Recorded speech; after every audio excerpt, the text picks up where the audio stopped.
to catch his flight because the flight was boarded, and in the rush, there was a little boy who had just gotten his lunch, and he just bounced the little boy, and his lunch tray spilled over, and everything was all over the floor. But here was all over the floor. But here was this man. He had to choose: do I catch the plane? I mean, somebody else could help him, but he stopped and helped the young man clean up the mess that he has helped to cause. Took him back to the stand and purchased him another lunch. The young man says, "Sir, you really didn't have to do that. Thank you anyway. You really didn't have to do that. You're so kind." The young man, the gentleman says, "I needed to because I bounced your lunch and it fell. God had it so that he made his flight."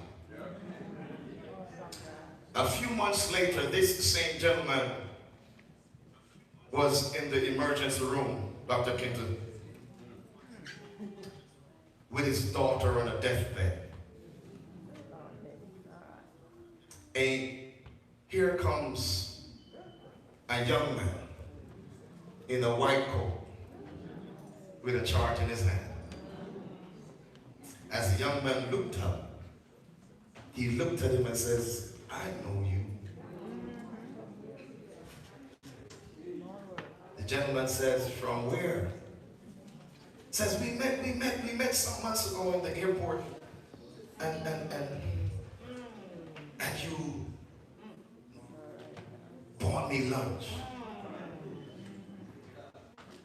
And I said, "I bought you this." He didn't begin by saying you spilled my lunch. He began by saying you bought me lunch. As they reminded each other of the experience, the young man says, "What you don't understand is that on that day in the airport, I was on my way home from school, and I was determined that I was through with college. I would not finish. I just couldn't take it anymore. But the kindness you extended to me reminded me of why I went to college in the first place, and that was to help somebody. And so here I am.